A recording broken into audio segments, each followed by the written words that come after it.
Evening. This is the Elliott wave update for the NASDAQ 100 and the S&P 500 for Wednesday, June 14th, 2023. Well, my initial assessment of what would occur after the Fed announcement today was that I felt it would be a quick thrust higher and then a drop. And I got the opposite. We got an initial drop, pretty strong, and then a run back up.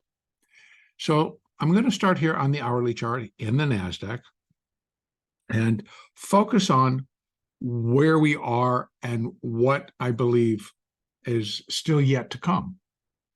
So again, I'm still just kind of working through a minor fifth wave up here in the NASDAQ. And within that minor fifth wave, I believe that I've now completed minute waves 1, 2, and 3. And minute 3 actually ended up today at that early high, which went up, tapped that initial resistance at 15,213. I believe that high was 216. And then we kind of just meandered around for several hours until the Fed announcement.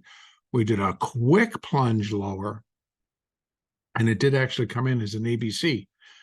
Now, I could put a 4 down here, and then that would suggest these are the levels for a continued rally.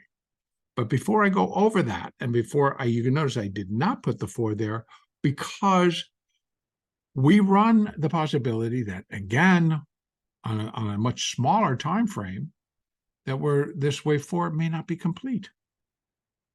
And so we still have, that's only wave A, this is wave B, because right now, when I look at our very small time frames, it's an ABC up. So, and let me just see if I can do something here quickly. I'll bring it down to the 15-minute chart. You can kind of see there's the A, B, and we're looking at the C wave up. So if it's wave A, B, C, B, it's going to be an irregular B. That was my point, an irregular B. And if that's the case, then what we can then expect once we're completed with this A and then an ABC B is that we're going to get a nice C wave back down. And it likely is going to come in right back down here at 14,976 was the low, but maybe even a little bit lower to complete that fourth wave. So there we have what I consider an irregular B wave, an irregular corrective process. So we get the A, an irregular B wave, and then it drops back down to put the C in to complete the 4. That's out there, so we still may see that happen. So if not, then we're going to take this as the low of 4, and we're now going to start moving up in a fifth wave, which may extend, which may do all kinds of things. But initially, if indeed, unless I got to move the 3 even higher, so, and again, I just want you all to understand, and I know many of you do, that because we're doing this in an active market, it's not just done for the day and that's all we get, and we can go figure out what our next move is. This whole move is fluid. It's continuing to happen. And there's quite a bit of volatility out there. So to kind of pinpoint, oh, that's for sure, now we're going to get this, now we're going to get that, is not really a good, I mean, we can give our best view, but I can't give you 100% certainty, okay, the markets are going to continue to go higher or the market's going to swing lower. So what I always attempt to do is to give you both sides of that picture. If we do get another swing lower and it comes all the way back down, it's not suggesting, okay, that's the high. It would be more suggestive of, because of the wave pattern, that it's an irregular B wave within a fourth wave correction. And that correction would bring us back down. And that would actually make it very neat and clean if it did that, because this pattern going up is pretty wild. So in any case, there's that. And that normally would bring us back down to what we would consider like a one. If this was not even actually a 1.382 move off of this, that actually is up here somewhere. So in reality, we could get it where it could really kind of go high and then still come all the way back down and then still go all the way back up. And this just kind of is reflective of what's going on in the market, how the market is really just trying to price itself and figure out where is fair value, where should we be in terms of the index, in terms of all of the individual stocks. What seems to be propelling it right now, even after hours, was that NVIDIA continues to surge higher. Even after hours, it surged higher. So we might get a little bit of a bounce. And then if it turns, which we won't know, then we might see it come all the way back down. If not, here are, that is minute 1, and we're going to be in a minute 5th wave. Well, that's the 100%. Where minute 5 would be 100% of minute wave 1 at 15,241. We've already been there. We actually got up to 243.5. So we've already hit that level. So do we turn from here and come back down and then call it a wave 4? Possibly. If it continues to go, our next level, that's why I've taken out all of the in-betweens, and our next level would be where wave 5 would be 1.618 of wave 1, and that comes in at 15,405. Now, one more level, again, this would be for upside, that I will put in, and that is the minor degree, which we have in here. So what we have in the minor wave 5, and I'll go back down to my hourly chart. So here we have the 100% for minute, 1.618 for minute, and here's our minor. 618, we surpassed. That we hit today, and now we have surpassed it successfully. What's next? 100%. And you'll see that that's at 15,703. Now, let's just kind of take a look at this and go like, this is interesting. Because if indeed that today's low at 14,976 completed our minute 4, and then minute 5 is in force, that the 2.618 level is 15,670. And that coincides very close, right, with 15,703. So we have a little bit of a cluster right there. We have another cluster right here where minute 5 would be 1.618, and that just happens to go with the much larger primary B wave. That primary B wave then all lines up again, 0.786% of that wave A here at 15,435. And then we have the 618 at 15,422. Wow, kind of tough. Give me a minute here while I just separate these two, bring them back down. The 618 is the 1.618 is 15,405. That would be for the minute 5. But then the cluster tops out at 15,423, I'm going to call it. So that puts that there. So we have clustered there, which matches up with other sections of this larger move.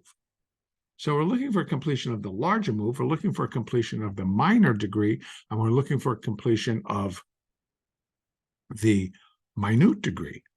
So we start to see if we can get them lined up. Now, one more that I can add, let's just see if we get a super cluster, as we might want to call it, right? That we have this, oops, I got to change that. Sorry.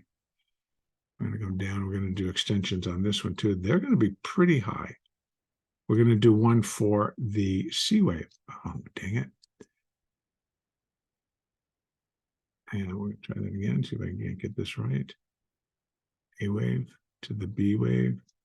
Now here, look what we have. Now, so we've already gone past the 100% for sure. We've already gone, and so now our next one up in terms of the C wave is that the C would be equal to 1.618 of wave A. So we have to follow. And let me just take one quick step and let's get rid of all that fluff that we actually don't even need to see anymore because we've surpassed it all. I'll leave that one and we'll change this to 2.618, which would be its next level. So we use multiples. And so the math is not that difficult to get our upper levels. So again, let's put this whole picture together. Primary B, those are the fib levels for coming up in the primary B wave, right?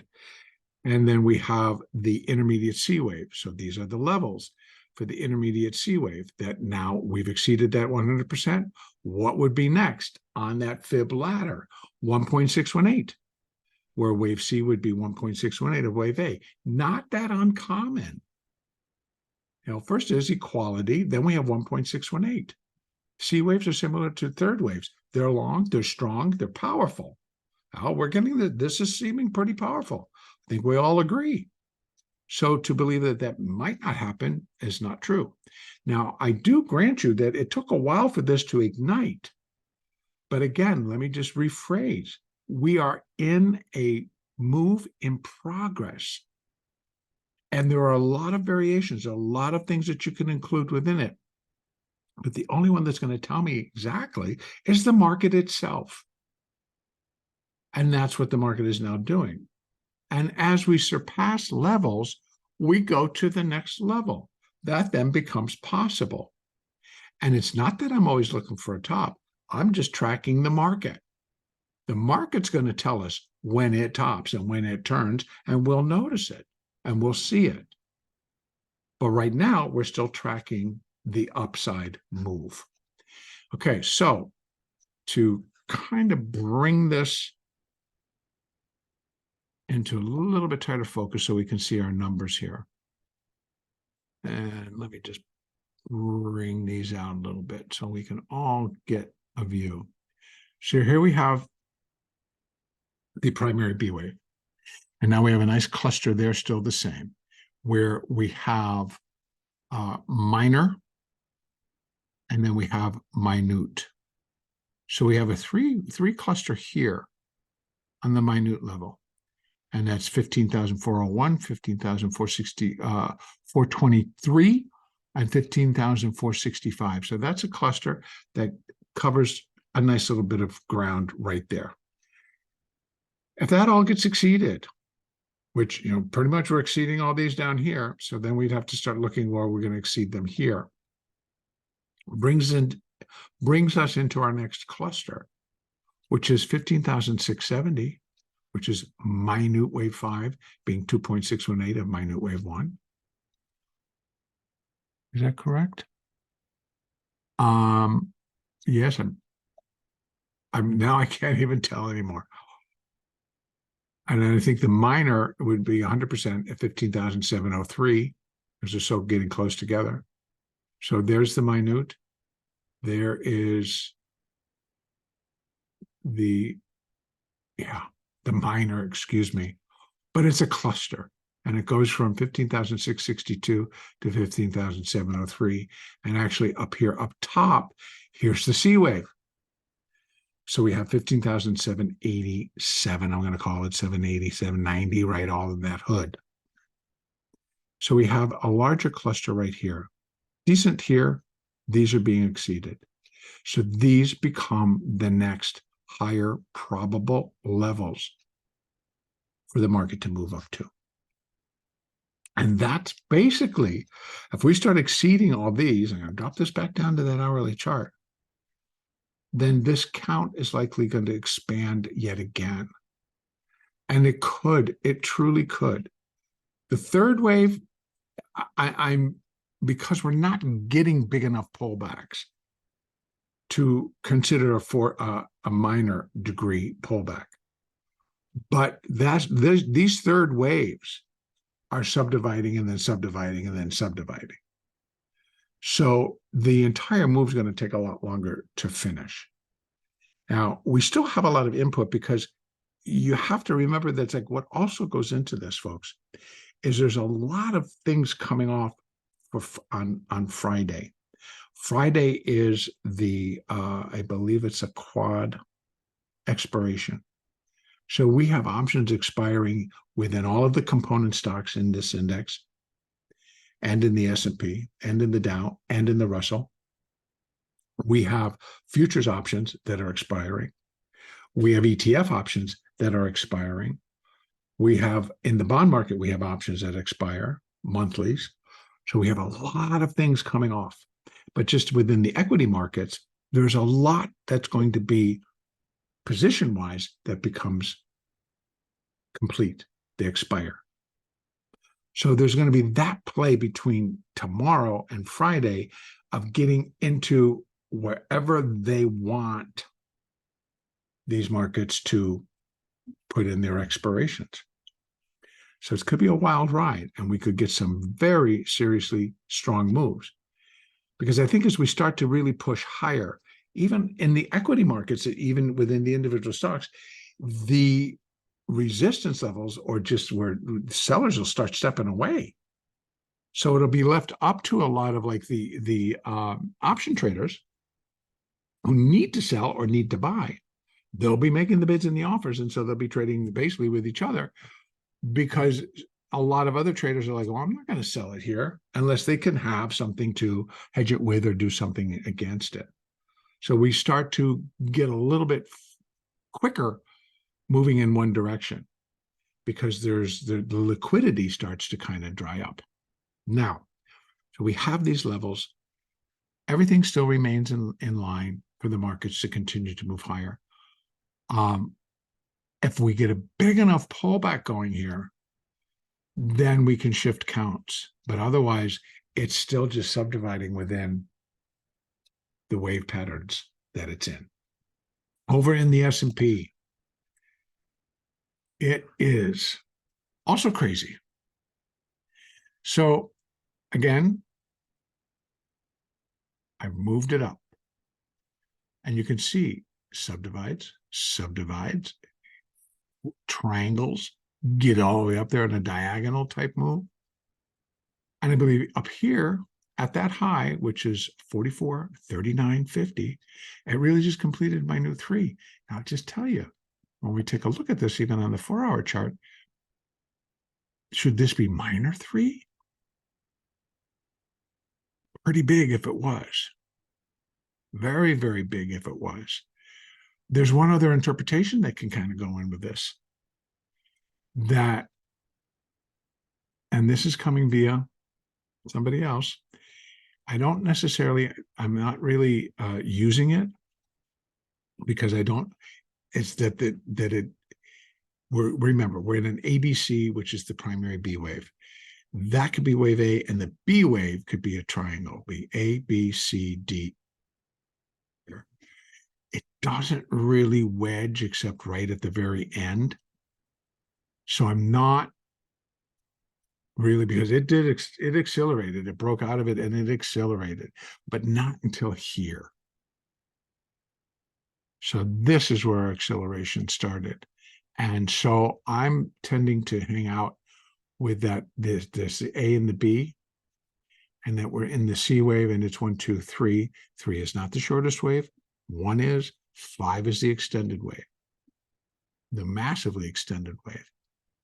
And to me, it just fits much cleaner, because this is where we started to accelerate within the 3 of 5. And that 3 of 5 may have just ended today. So again, was that just wave A of 4? And that this could be wave B of 4, and we get another turn lower that brings us down, more in tune with where we need to be for a wave 4. Notice where I put that 4. So this 4 is just hanging out, waiting. I'm just going to stick it over here somewhere, right? So I had to move the 3 up, and because the 5 just was, it would be a 5 getting out of control. So it ended up being an internal 5, subdividing, then subdividing, and then subdividing. So if we put the 3 there, we're looking for another leg down in the 4. I need it to be deeper. I need a decent, solid pullback, couple of days, and it may not get it. So it could continue to just go from here, which is actually just going to extend it out again. And it causes just that I have to go back and just not relabel, but that's essentially what it is. But it isn't, it's trying to just track the market and not really like, well, I can't make up my mind. It's like the market is just kind of continuing to build on this current rally phase. So to keep in mind, well, what is the potential of this now? How far can we go? And I know that there's a lot of it, the impatience is coming because I'm looking for the completion of a primary B wave, which is a counter trend rally. But I've now been talking, and I'm going to bring it up again today. We do have potential, folks. We do still have that potential. I got to take it out to my short-term weekly, where, and I know it still looks like it's still 400 points away, less than 400 points away from the all-time high, which is 4808 via the future. So can it get up there? Well, sure. Actually, it can. This beast does not belong here. Let me see. I'm going to get rid of that guy. It can get up there. And then it becomes what we've been calling an irregular B wave, because it's a primary B wave. Now, when we say irregular, what does that necessarily mean? It means that the B wave exceeded the high or the starting point of wave A. And in this case, it would put a new all-time high in for the S&P. Now, everybody goes, well, come on, then it's not corrective. It's like, it sure is. And I'm not going to go into the detail about like what we would expect after it, because I've done that and I catch a lot of flack for saying it. But I do need to include, again, that the potential that it could. Now, what fibs you would use? They're going to be retracements. But I'm going to put them in right now so that you can see what we're talking about.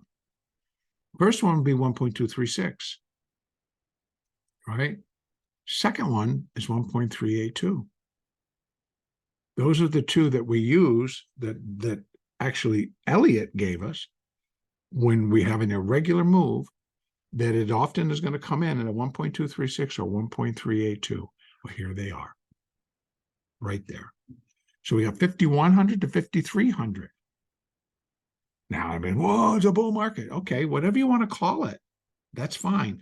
I don't use necessarily that type of wording. But is it a bullish move? Yeah, it is. But it's in the form of a counter trend rally. Rally, up, right? Decline, down.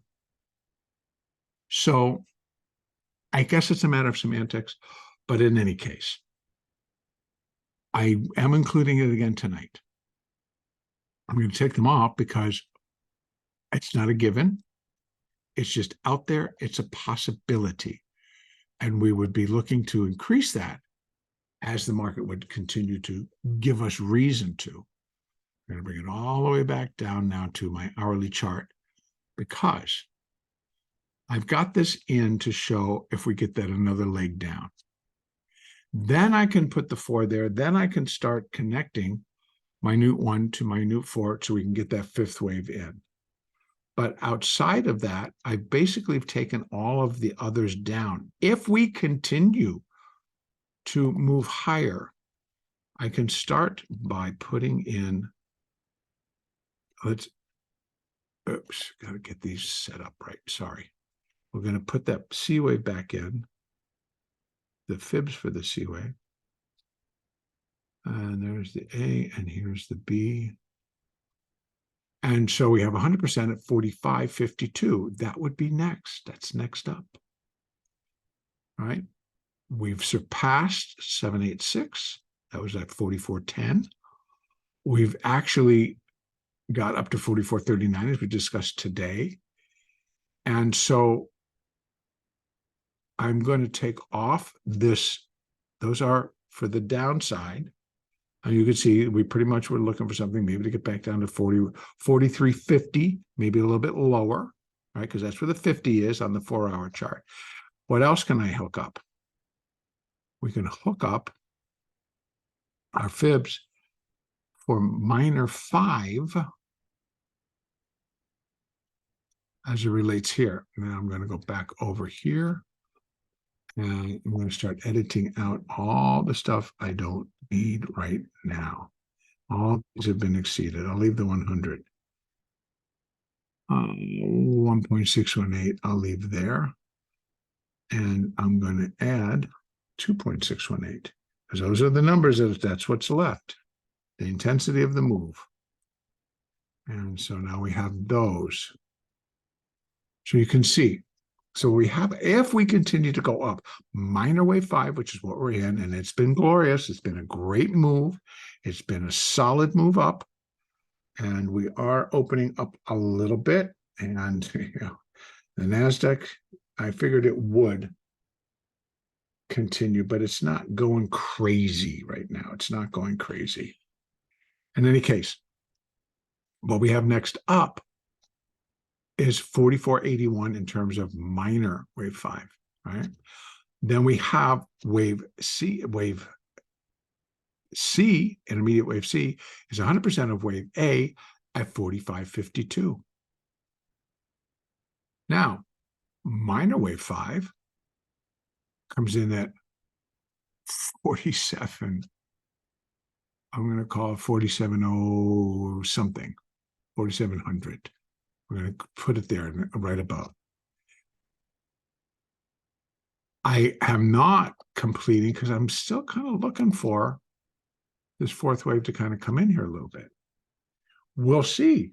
We have Globex to get through tomorrow morning. Now, moving average is all kind of looking pretty good. Tomorrow morning, we have a whole bunch of economic numbers. We have initial jobless claims, retail sales, U.S. retail sales. We have import price index. We have Empire State Manufacturing Survey, Philly Fed Manufacturing Survey. That all comes out at 8:30 a.m. Eastern. At 9:15, we have industrial production. And then at 10 a.m., we have business inventories. So we have quite a little bit of cluster of numbers that are coming out starting at 8:30 a.m. Eastern, all the way up to 10 a.m. Eastern. And that's where I am going to conclude for today. I wish everybody a great trading day tomorrow. And the next update will be on Thursday, June 15th.